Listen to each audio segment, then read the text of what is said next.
زد. اوه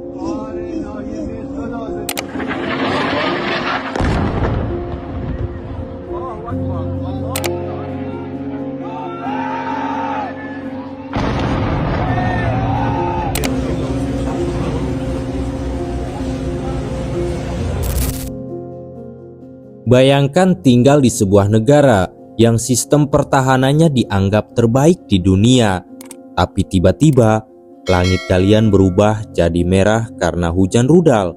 Bukan cuma satu rudal atau dua rudal, tapi ratusan rudal.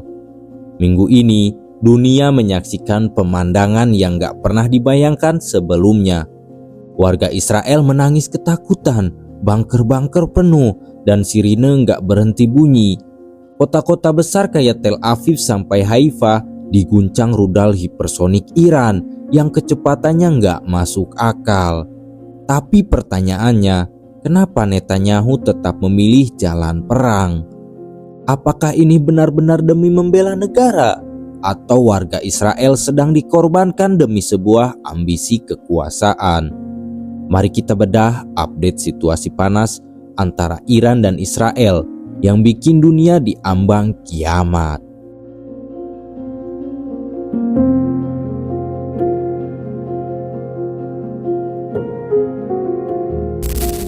Iran membuktikan kalau mereka nggak main-main. Setelah serangan gabungan yang menewaskan pemimpin tertinggi mereka di akhir Februari lalu, Teheran murka. Mereka menyatakan perang total melawan Amerika dan Israel. Targetnya bukan cuma pangkalan militer di padang pasir. Kali ini, kota Haifa yang merupakan pelabuhan penting sekaligus jantung industri di utara Israel ikut dihantam. Rudal hipersonik Fatah milik Iran dilaporkan lolos dari sistem pertahanan udara Iron Dome yang selama ini dianggap mustahil ditembus. Bahkan Bandara Ben Gurion sampai gedung Kementerian Pertahanan Israel dilaporkan porak-poranda. Mobil terbakar, gedung runtuh, dan kekacauan terjadi di mana-mana. Ini sinyal keras, Iran bukan wilayah kecil yang bisa dihantam lalu diam saja.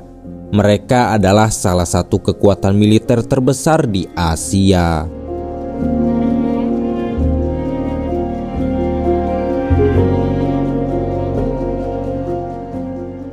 Ada satu hal yang menarik di sini.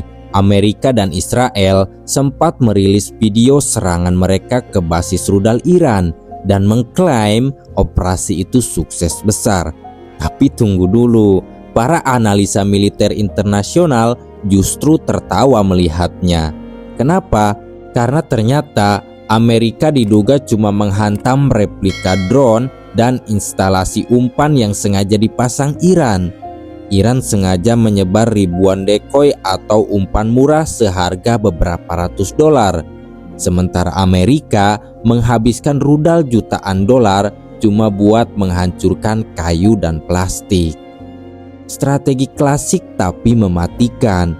Di medan perang modern bukan cuma soal siapa yang punya senjata paling mahal, tapi siapa yang paling pintar memainkan strategi pengecohan.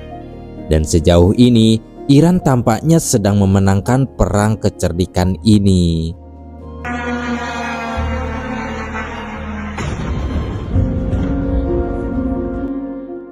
Tapi di balik gemuruh rudal, ada jeritan manusia yang nyata. Warga sipil Israel terlihat menangis di media sosial. Mereka lelah, mereka tak bisa tidur nyenyak, dan mereka memohon agar serangan dihentikan. Bukan cuma warga sipil, di kubu Amerika pun muncul perlawanan. Beberapa tentara marinir secara terang-terangan menyatakan muak dengan propaganda perang ini. Mereka bahkan mengeluarkan pernyataan keras di meja perundingan. Tidak ada yang mau mati untuk Israel. Mantan intelijen Amerika juga mulai buka suara soal pelanggaran hak asasi manusia yang terjadi. Bahkan ada momen haru saat tentara wanita Amerika menangis melihat rekan-rekannya gugur sia-sia dalam serangan rudal Iran. Mereka rindu rumah, mereka lelah dengan perang yang seolah nggak ada ujungnya.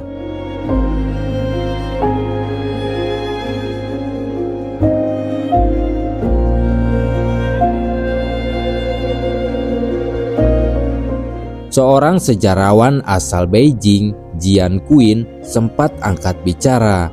Menurutnya, Amerika dan Israel nggak akan bisa menumbangkan Iran dengan mudah.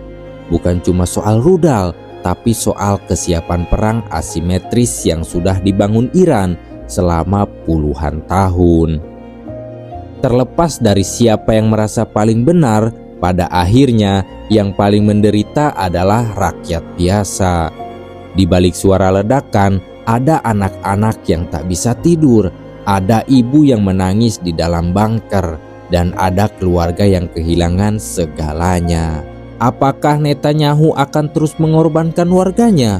Ataukah dunia punya cara untuk menghentikan api ini sebelum membakar semuanya?